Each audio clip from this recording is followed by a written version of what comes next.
दोस्तों, बहुत समय पहले की बात है। किसी नगरी में एक युवक रहा करता था। वह युवक बहुत ही शर्मीला था। वह इतना शर्मीला था कि जब भी उसके सामने कोई नया व्यक्ति आ खड़ा होता तो वह उससे बात तक नहीं करता था। यहां तक कि जिन्हें वह जानता था, पहचानता था, उनसे भी बात करने में उसे बहुत शर्म आया करती थी। वह उनसे भी ठीक से बात नहीं कर पाता था और अपनी इस समस्या के कारण वह खुद ही बहुत परेशान रहता था, क्योंकि वह अपने जीवन में कुछ कर ही नहीं पा रहा था। धीरे धीरे समय बीतता गया और समय बीतने के साथ साथ उस युवक की शर्म आने की आदत भी बढ़ती चली गई, जिस कारण वह अत्यधिक निराश रहने लगा, परेशान रहने लगा, चिंतित रहने लगा। उसे यह समझ नहीं आ रहा था कि वह अपनी इस समस्या से किस तरह से छुटकारा पाए। उसके घर वाले भी अब उसकी इस समस्या को लेकर बहुत चिंतित रहने लगे थे। वे सोचते थे इसका क्या होगा, या अपने जीवन में कुछ कर पाएगा भी या नहीं। जब भी वह कहीं पर काम के लिए जाता तो लोग उसके इस सीधेपन का फायदा उठाते, उसे परेशान करते।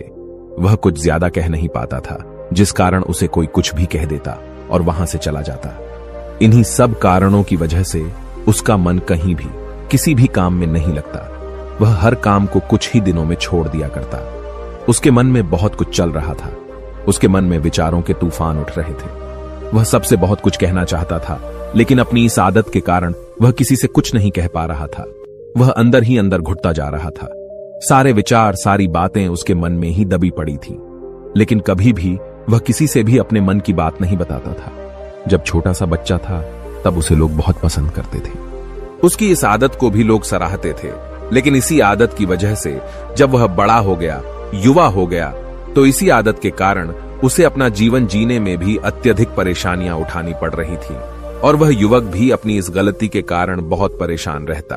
अपनी इस एक आदत से छुटकारा पाना चाहता था। वह चाहता था कि वह लोगों से अपने मन की बात खुलकर कह पाए। वह जो कुछ करना चाहता है, जो कुछ कहना चाहता है, वह सबसे वह खुलकर कह सके, कर सके। लेकिन जब भी कोई दूसरा उसके सामने आता तो उसकी जुबान मानो खुलती ही नहीं। यहां तक कि वह अपने माता पिता के सामने भी ठीक से बात नहीं कर पाता था। केवल उसके कुछ मित्र थे जिनसे वह अपने मन की बात कर पाता था। जब भी वह किसी बात का जवाब देता तो लोग उसकी हंसी उड़ाते, उसका मजाक बनाते। लोग कहते कि आज तो तेरे मुंह में भी जबान आ गई है। यह समस्या दिन ब दिन बढ़ती चली जा रही थी और इस समस्या के कारण अब उसके पिता भी अत्यधिक चिंतित रहने लगे थे।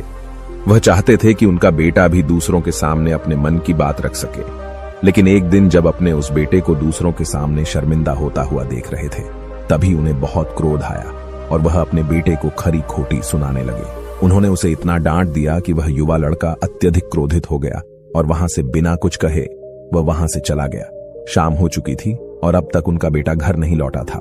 माता और पिता दोनों बड़े ही चिंतित थे। वे अपने बेटे को वापस घर पर देखना चाहते थे, लेकिन युवा लड़का तो भागते भागते पहाड़ की चोटी पर जा पहुंचा था।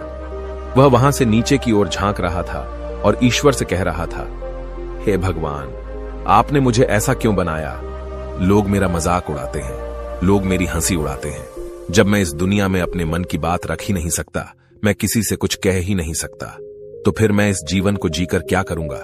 जब भी मैं किसी से कुछ कहने की कोशिश करता हूं तो लोग मेरा मजाक बनाते हैं, मेरी हंसी उड़ाते हैं। यहां तक कि वह मुझसे कुछ भी कहकर चले जाते हैं और मैं उनका जवाब नहीं दे पाता। ऐसा जीवन जीकर मुझे क्या मिलेगा? इसलिए मैं तेरे पास आ रहा हूं।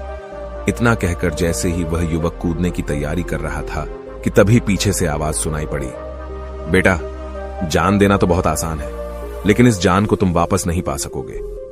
जैसे ही यह आवाज उसके कानों में पड़ी, वह पीछे मुड़कर देखने लगा। उसने जैसे ही पीछे मुड़कर देखा, उसने पाया कि एक बौद्ध भिक्षु उसके पीछे खड़े हैं। उन्हें देखकर वह डर सा गया और अपने कदम पीछे खींच लिए और चुपचाप वहां पर खड़ा हो गया। अपनी आदत के कारण वह उनसे कुछ कह नहीं पा रहा था। तभी बौद्ध भिक्षु उस युवक से कहते हैं, बेटा, क्या बात है? आखिर तुम यहां पर क्या कर रहे हो और तुम अपने इस जीवन को क्यों समाप्त करना चाहते हो? यह अनमोल जीवन बहुत कम लोगों को नसीब होता है और तुम्हें यह जीवन व्यर्थ लगता है। इस पर वह युवक कहता है, नहीं नहीं, कुछ नहीं, मैं तो बस यहां पर खड़ा होकर देख रहा था। तभी बौद्ध भिक्षु उस युवक से कहते हैं, बेटा, मैं जानता हूं कि तुम यहां पर क्या करने आए थे। तुम मुझसे कुछ नहीं छुपा सकते, लेकिन मैं चाहता हूं कि तुम अपनी समस्या मुझसे खुद बताओ, तभी मैं उसका समाधान तुम्हें बता पाऊंगा। यदि तुम चाहते हो कि कोई तुम्हारी मदद करे तो उसके लिए पहले तुम्हें ही आगे बढ़ना होगा। यदि तुम चाहते हो कि मैं तुम्हारी समस्या का समाधान करूं तो तुम्हें मुझे अपनी समस्या बतानी होगी, वरना मैं कुछ नहीं कर सकूंगा। उन बौद्ध भिक्षुओं की यह बात सुनकर वह युवक कहता है, नहीं नहीं, मैं ठीक हूं, मैं सच कह रहा हूं। उस युवक की यह बात सुनकर बौद्ध भिक्षु उस युवक से कहते हैं, ठीक है बेटा, यदि तुम नहीं चाहते कि मैं तुम्हारी मदद करूं तो कोई बात नहीं, मैं तुम्हारी बात पर विश्वास कर लेता हूं। लेकिन तुम्हें भी मेरी एक बात पर विश्वास करना चाहिए कि मैं तुम्हारी मदद के लिए ही यहां पर आया हूं। तुम चाहो तो तुम अपनी समस्या मुझे बता सकते हो और मैं तुम्हारी इस समस्या का समाधान भी अवश्य करूंगा। इसका जवाब देते हुए युवक उन बौद्ध भिक्षु से कहता है, नहीं नहीं, मैं ठीक हूं, आप जाइए। इस पर वह बौद्ध भिक्षु उस युवक से कहते हैं, ठीक है बेटा, यदि तुम चाहते हो कि मैं यहां से चला जाऊं तो मैं यहां से चला जाता हूं, लेकिन मेरी एक बात याद रखना, मेरे जाने के बाद मैं तुम्हारी कोई मदद नहीं कर पाऊंगा और हो सकता है कि तुम्हारी मदद के लिए कोई और आगे भी ना आए। इतना कहकर बौद्ध भिक्षु पीछे की ओर मुड़े और अपने मार्ग में आगे बढ़ने लगे। वो युवक वहीं पर खड़ा होकर यह सब देख रहा था। जैसे ही वह कुछ दूर पहुंचे तभी उस युवक ने जोर से आवाज लगाई, हे गुरुदेव, मेरी समस्या बहुत बड़ी है, क्या आप उसका समाधान कर सकेंगे? क्या आप मुझे उसका समाधान दे सकेंगे? यह सुनकर बौद्ध भिक्षु वहीं पर खड़े हो गए। पीछे मुड़कर उन्होंने उस युवक की बात का जवाब देते हुए कहा, बेटा, इस दुनिया में कोई भी ऐसी समस्या नहीं है जिसका कोई समाधान न हो। यदि तुम मुझे अपनी समस्या बताओगे तो मैं उसका समाधान अवश्य करूंगा। तभी वह युवक उन बौद्ध भिक्षु से अपनी समस्या बताते हुए कहता है, गुरुवर, मेरी एक बहुत बड़ी समस्या है कि मैं शर्मीला हूं, जिस कारण मैं किसी से कोई बात नहीं कर पाता। यहां तक कि मैं अपने मन की बात भी किसी को नहीं बता पाता। जब भी मैं किसी से बात करने की कोशिश करता हूं तो लोग मेरा मजाक उड़ाते हैं, मेरी हंसी उड़ाते हैं। जब भी मुझे कोई खरी खोटी सुनाता है, उल्टी सीधी बातें करता है, तो मैं उनका जवाब नहीं दे पाता। मैं लोगों की तरह चालाक बनना चाहता हूं, लोगों की तरह बातों का जवाब देना चाहता हूं, अपने मन की बात करना चाहता हूं। मैं इस दुनिया के साथ कदम से कदम मिलाकर आगे बढ़ना चाहता हूं। क्या इसका कोई समाधान है? उन भिक्षु ने उस युवक की सारी बातें ध्यानपूर्वक सुनी और फिर जवाब देते हुए कहते हैं, बेटा, जरूरत से ज्यादा शर्मीला होना, इसका अर्थ यह है कि तुम्हारे अंदर कोई डर है जिसे तुम पहचान नहीं पा रहे, जिस कारण उसका समाधान करने में भी असमर्थ हो। शर्म करना अलग बात है और डरना अलग। जब हमारे भीतर डर होता है तब हम कहीं भी, किसी से भी कोई भी बात नहीं कर सकते। हमें चारों तरफ केवल डर ही नजर आता है और हम हर जगह से डरते ही रहते हैं, लेकिन इसे शर्माना नहीं कहते। शर्म तो बस एक हद तक तुम्हें चुप रख सकता है। फिर वह बौद्ध भिक्षु उस युवक से कहते हैं, बेटा, तुम सबसे अधिक किससे शर्माते हो? युवक इसका जवाब देते हुए कहता है, गुरुवर, मुझे अपने पिता से बात करने में बहुत शर्म आती है, मैं उनके सामने कुछ बोल ही नहीं पाता। तभी वह बौद्ध भिक्षु उस युवक से कहते हैं, अच्छा, तो यह बताओ, जब तुम अपने पिता से बात कर रहे होते हो या फिर बात करने का प्रयास करते हो तो तुम्हारे मन में कैसे ख्याल आते हैं? युवक इसका जवाब देते हुए कहता है, गुरुवर, जब भी मैं अपने पिता से बात करने का प्रयास करता हूं तो मुझे ऐसा लगता है कि मानो मेरे पिता अभी मुझे डांट देंगे, मुझ पर क्रोध करेंगे, मुझसे या नाराज हो जाएंगे, और कहीं ना कहीं मुझे यह भी लगता है कि मैं कुछ गलत बात ही करूंगा। यहां तक कि मेरे मन में ऐसे भी ख्याल आते हैं कि शायद मेरे पिता मुझसे प्यार ही नहीं करते। परंतु गुरुवर, आप कहते हैं कि शर्म अलग है और डरना अलग बात है, तो क्या कोई ऐसा उपाय है जिससे मुझे डर ही ना हो? क्या कोई ऐसा रास्ता है जिससे मेरे अंदर का यह डर पूरी तरह से समाप्त हो जाए? कृपा करके मुझे इस समस्या का समाधान बताइए। मुझे अपने इस डर से बाहर निकलना है। मुझे लोगों की तरह अपने इस जीवन को खुलकर जीना है। उस युवक की ये सारी बातें सुनकर बौद्ध भिक्षु उस युवक से कहते हैं, जाओ और अपने पिता से कहो कि मुझे कुछ काम करना है और उसके लिए मुझे आपसे कुछ धन चाहिए। यदि तुम उनसे धन मांगने में कामयाब हो गए तो मैं तुम्हें तुम्हारी समस्या का समाधान अवश्य बताऊंगा। वह युवक काफी घबरा गया। उसने उन गुरुवर से कहा, हे गुरुवर, मुझे यह कार्य न दीजिए, मैं उनसे कुछ नहीं कह पाता। उनके सामने तो मेरी बोलती तक बंद हो जाती है। मैं उनसे धन भला कैसे मांगूंगा? यह बात सुनकर बौद्ध भिक्षु उस युवक से कहते हैं, तब तो तुम्हारी समस्या का कोई भी समाधान नहीं है और न ही तुम कभी भी अपने जीवन को खुलकर जी पाओगे। यह बात सुनकर युवक उन भिक्षुओं से कहता है, गुरुवर, ऐसा न कहें, कृपा करके मुझे कोई और कार्य बताइए, कोई ऐसा कार्य जिससे मेरे अंदर का डर पूरी तरह से समाप्त हो जाए, कोई ऐसा समाधान बताइए। इसका जवाब देते हुए वह बौद्ध भिक्षु उस युवक से कहते हैं, बेटा, यदि तुम्हें अपने अंदर के डर को समाप्त करना है तो पहले तुम्हें मेरा यह कार्य करना होगा जो मैंने तुम्हें कहा है। वह युवक घबराकर काफी देर सोच विचार करने के बाद पूर्ण गुरुवर से कहता है, ठीक है, यदि आप चाहते हैं कि मैं इस कार्य को करूं तो मैं इसे करने का पूरा प्रयास करूंगा। इतना कहकर वह युवक अपने घर लौट जाता है। उसे देखकर उसके माता पिता बहुत खुश हो जाते हैं और वह युवक अपने पिता से डरते डरते कहता है, पिताजी, मुझे आपसे कुछ बात कहनी है। इस पर उसके पिता कहते हैं, बोलो, क्या बात है। युवक आगे कहता है, पिताजी, मैं कुछ काम करना चाहता हूं और उसके लिए मुझे आपसे कुछ धन चाहिए। क्या आप मुझे कुछ धन दे सकते हैं? इतना सुनकर उस युवक के पिता ने उसकी ओर ध्यान से देखा। काफी देर देखने के बाद वह खुशी से झूम उठे और तुरंत ही उन्होंने कुछ धन अपने पुत्र के हाथों पर रख दिया और कहने लगे, बेटा, इतना धन काफी है कि तुम्हें और चाहिए। इसके जवाब में वह युवक अपने पिता से कहता है, नहीं नहीं पिताजी, इतना काफी है, मैं इतने से काम चला लूंगा। वह युवक उस धन को लेकर तुरंत दौड़ा दौड़ा उन बौद्ध भिक्षु के पास। गुरुवर, जैसा आपने कहा था, मैं धन लेकर आपके पास आ चुका हूं। मैंने अपने पिता से धन मांग लिया है। अब मुझे आप मेरी समस्या का समाधान बताओ। तभी बौद्ध भिक्षु उस युवक से कहते हैं, अरे इतनी जल्दी क्या है, अभी तो तुम्हें मेरे लिए एक और काम करना है, तभी मैं तुम्हें तुम्हारी समस्या का समाधान अवश्य बताऊंगा। और यदि तुम मेरे लिए इस कार्य को नहीं पूरा कर सके तो मैं तुम्हें कभी भी तुम्हारी समस्या का समाधान नहीं बताने वाला। तभी वह युवक उन बौद्ध भिक्षुओं से कहता है, हे गुरुवर, अभी तो मैंने आपके लिए एक काम किया है, अभी आप मुझे एक और काम करने के लिए कह रहे। तभी बौद्ध भिक्षु उस युवक से कहते हैं, हाँ, तुम्हें मेरे लिए एक और काम करना ही होगा। वह युवक एक बार फिर से काफी देर सोच विचार कर उन बौद्ध भिक्षु से कहता है, अच्छा ठीक है, बताइए, अब मुझे क्या करना है। इसके जवाब में बौद्ध भिक्षु उस युवक से कहते हैं, जाओ और यह धन जो तुमने अपने पिता से मांग कर लाया है, इस धन को वापस अपने पिता को लौटा दो और साथ साथ यह भी कहना कि पिताजी, मैं अभी काम नहीं करना चाहता, लेकिन जब समय आएगा तो मैं आपसे यह धन वापस ले लूंगा और उससे अपना काम पूरा करूंगा। यह बात सुनकर युवक एक बार फिर से ऊपर से नीचे तक पूरी तरह से कांप गया और कहने लगा, गुरुवर, आप मुझे कोई और काम सौंप दीजिए, मैं उसे जरूर करूंगा। लेकिन अब यदि मैं धन लेकर उनके पास वापस गया तो वह क्या सोचेंगे मेरे बारे में? मैं तो शर्मिंदा हो जाऊंगा उनके सामने। इसलिए गुरुवर, कृपया करके मुझे कोई और काम दे दे। तभी बौद्ध भिक्षु उस युवक से कहते हैं, बेटा, जो काम मैंने तुम्हें सौंपा है, तुम्हें उसी कार्य को पूरा करना होगा, अन्यथा तुम्हारी समस्या का समाधान मैं तुम्हें नहीं बताने वाला। काफी देर सोच विचार करने के बाद वह उन बौद्ध भिक्षु से कहता है, ठीक है गुरुवर, मैं वापस जाता हूं और यह धन लौटाकर मैं अभी आता हूं। वह तुरंत दौड़ा दौड़ा अपने पिता के पास वापस लौटा।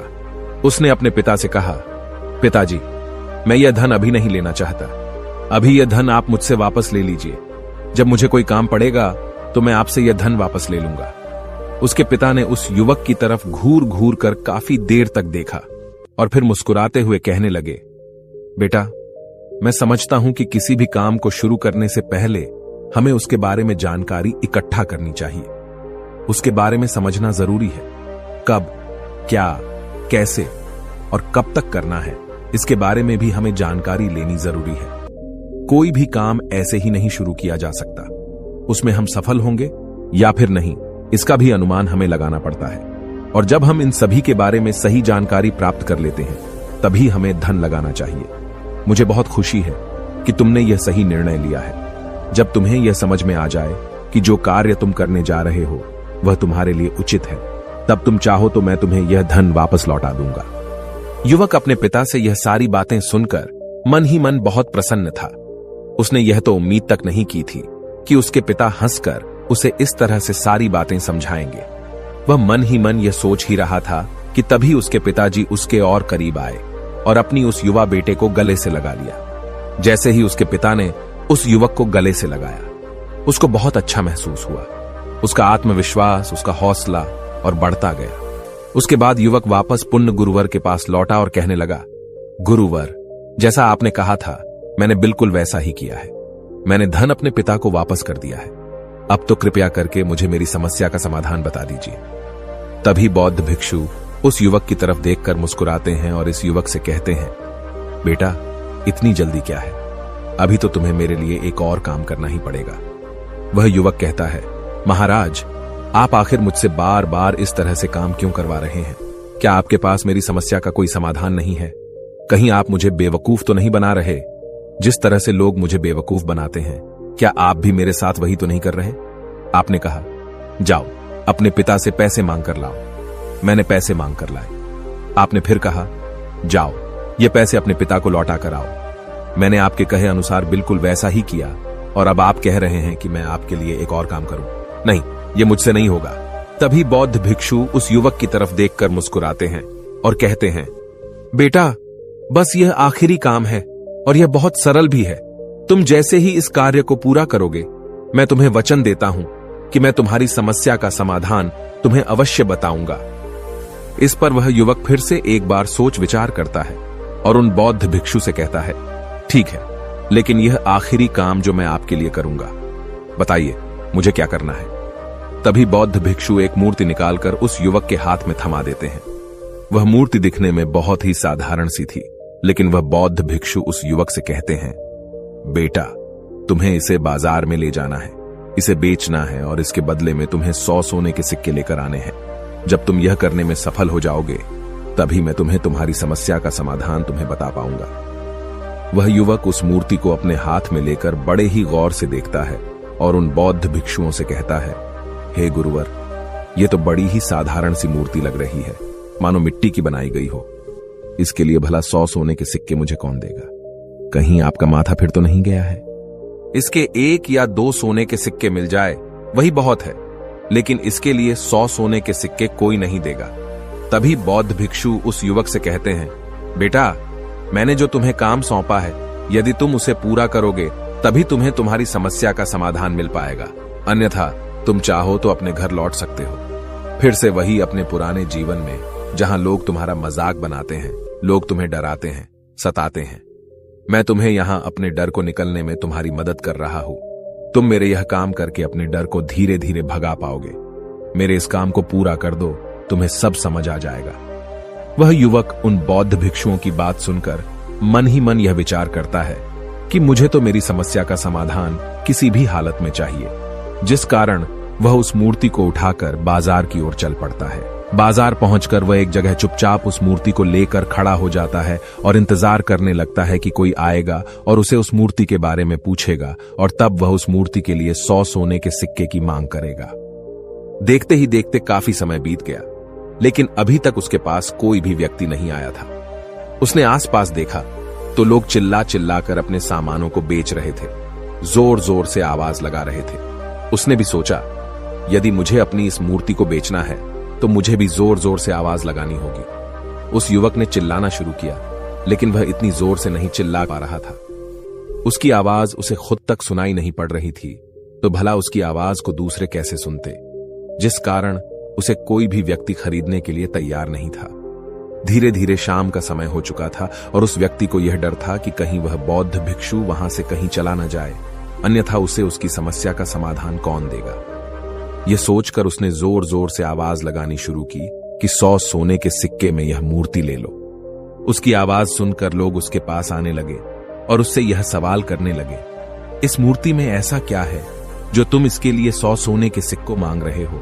इसके अंदर ऐसा कुछ तो खास होगा ही। युवक काफी देर सोच विचार कर उस युवक से कहता है, नहीं नहीं, मुझे कुछ नहीं पता, मैं तो बस यह मूर्ति यहां पर बेचने आया हूं। तभी उसमें से एक युवक उस युवक से कहता है, अगर ऐसी बात है तो इस मूर्ति को कोई नहीं खरीदने वाला। आखिर इस मूर्ति में ऐसा क्या खास है जिसके लिए तुम सोने के सिक्के की मांग कर रहे हो? यह तो तुम्हें बताना ही पड़ेगा। धीरे धीरे कई लोग उसके पास आए और सभी ने बस एक ही सवाल किया, आखिर इस मूर्ति में ऐसा क्या खास है, ऐसी क्या बात है जिसके लिए तुम सोने के सिक्के की मांग कर रहे हो? उस युवक ने से बातचीत की, उन्हें समझाने की कोशिश की, कई प्रयत्न किए, लेकिन कोई भी उस मूर्ति को 100 सोने के सिक्के देकर खरीदने के लिए तैयार नहीं था। वह निराश हो गया। उसे कुछ समझ नहीं आ रहा था कि वह क्या करे। तभी बाजार में उसने देखा कि कुछ लोग अपने सामानों की खासियत बता रहे हैं। उसे बेचने के लिए उसकी खास खास बातों के बारे में लोगों को समझा रहे हैं। यह देखकर उसने भी सोचा कि मुझे भी इस मूर्ति की कुछ खासियत लोगों को बतानी होगी। उसने फिर एक बार जोर जोर से आवाज लगानी शुरू की। समस्या का समाधान निकालने वाली मेरी गुरु की इकलौती मूर्ति, जो इस दुनिया में केवल एक ही है, जिसके पास भी यह मूर्ति होगी, उसके घर में कोई समस्या नहीं होगी। यह मूर्ति उस समस्या का समाधान तुम्हें अवश्य बताएगी। यह सुनकर लोग उसके पास पहुंचने लगे और उसे यह सवाल करने लगे, क्या सच में यह मूर्ति जिसके पास होगी उसके पास कोई समस्या नहीं होगी? क्या सच में यह सभी समस्याओं का समाधान करती है? इसका जवाब देते हुए युवक कहता है, हां, सभी समस्याओं का समाधान कर देती है। यदि आप इस मूर्ति को ले जाते हैं, आपके घर में कोई भी समस्या होगी तो उसका समाधान यह आपको अवश्य बताएगी। चाहे कोई भी समस्या हो, कैसी भी समस्या हो, कैसी भी परिस्थिति हो, आपको इसका समाधान अवश्य मिलेगा। इतना सुनने के बाद अब वही एक मूर्ति सबको चाहिए थी। उस मूर्ति के दाम लगाने लगे। कोई उसे 200 सोने के सिक्के तो कोई 400, कोई 600 तो कोई 1000 सोने के सिक्के देने के लिए तैयार था। उस मूर्ति की कीमत लगातार बढ़ती जा रही थी। जैसे जैसे लोगों को पता चलता जा रहा था कि यह मूर्ति लोगों की समस्या का समाधान करती है, लोग उसे किसी भी कीमत पर खरीदने के लिए तैयार हो गए थे। अब वह युवक भी आत्मविश्वास के साथ और जोर से चिल्ला रहा था, लोगों को उस मूर्ति के बारे में समझा रहा था, बता रहा था। अब उसके मन में कोई डर नहीं था। वह लोगों को उस मूर्ति के बारे में पूरे आत्मविश्वास के साथ, बिना घबराए, उस मूर्ति की खासियत बताने में लगा हुआ था, जिस कारण लोग उस पर भरोसा कर रहे थे। और वह भरोसा लोगों की नजरों में नजर भी आ रहा था। जैसे जैसे अंधेरा होता गया, लेकिन लोगों की भीड़ मानो कम होने का नाम ही नहीं ले रही थी। लोग उस मूर्ति को खरीदना चाहते थे। उस युवक ने जोर से आवाज लगाई कि मुझे क्षमा करें, यह मेरे गुरु की मूर्ति है और मैं इसे बेचना नहीं चाहता। इतना कहकर वह युवक उस मूर्ति को लेकर वापस खाली हाथ लौट आया और उन गुरुवर के पास पहुंचा और उन गुरुवर से कहने लगा, हे गुरुदेव, आपका बहुत बहुत धन्यवाद। इस मूर्ति ने मेरी समस्या का समाधान कर दिया। मुझे समझ में आ गया कि मेरी क्या समस्या थी। हालांकि मैं इसे बेचकर सोने के सिक्के तो आपके लिए नहीं ला पाया, लेकिन मुझे मेरी समस्या का समाधान अवश्य मिल गया। आपका बहुत बहुत धन्यवाद। इस बात को सुनकर बौद्ध भिक्षु उस युवक से कहते हैं, बेटा, मैंने तुम्हारी समस्या का समाधान नहीं किया है। तुमने तो खुद ही अपनी समस्या का समाधान किया। अपनी समस्या तुमने खुद ही सुलझाई है। तुम्हारे मन में हजारों सवाल थे। मैं यह करूंगा तो लोग क्या कहेंगे, मेरे बारे में क्या सोचेंगे? यदि मैं अपना मुंह खोलूंगा तो लोग मेरे पर हंसेंगे। यदि मैंने मुंह खोला तो मैं कुछ गलत ही करूंगा। ऐसे कई सारे विचार तुम्हारे मन में थे। ऐसे कई सारे डर तुमने अपने मन में पाल रखे थे। लेकिन जब इस मूर्ति के बेचने के दौरान तुमने उन हजारों लोगों का सामना किया, उनके सामने खुलकर अपनी बात रखी, उनके सामने खुलकर वह कहा जो तुम्हें कहना था, तो तुम्हारे मन का डर खुद खुद समाप्त हो गया। जिसे तुम शर्माना कहते थे, वो अपने आप ही तुम्हारे भीतर से कहीं गायब हो गया। युवक अपने गुरु की यह बात सुनकर अपने गुरुवर से कहता है, गुरुवर, आप सही कहते हैं। आपने आज मेरे मन में वो विश्वास जगा दिया है जिसे मैं अब अपने जीवन में कुछ भी हासिल कर सकता हूं। आपका बहुत बहुत धन्यवाद। डर को धीरे धीरे खत्म करने से ना ही आपको शर्म आएगी और ना ही डर लगेगा। और जब आपके भीतर का डर हमेशा के लिए समाप्त हो जाएगा, तो आप अपने जीवन में जो भी कुछ करना चाहते हैं, जो भी कुछ पाना चाहते हैं, उसका रास्ता आपके लिए पूरी तरह से साफ हो जाएगा और आप अपने मार्ग पर तेजी से आगे की ओर बढ़ने में सक्षम भी हो जाएंगे। इसलिए लोग क्या कहते हैं, क्या कहेंगे, ये सब छोड़ दीजिए और खुद पर विश्वास कीजिए, क्योंकि आप ही हैं जो अपने इस डर का सामना कर सकते हैं। अगर आप किसी ऐसे व्यक्ति को जानते हैं जो हर वक्त शर्माता है या अपनी बात खुलकर लोगों के सामने नहीं रख पाता, तो ये वीडियो उनके साथ शेयर करना ना भूलें। दोस्तों, उम्मीद है कि आपने आज के इस वीडियो से जरूर कुछ न कुछ सीखा होगा। ऐसी ही ज्ञान से भरपूर कहानियां सुनने के लिए सब्सक्राइब करें। चलिए मिलते हैं एक और वीडियो में। तब तक के लिए अपना ख्याल रखें। नमो बुद्धाय।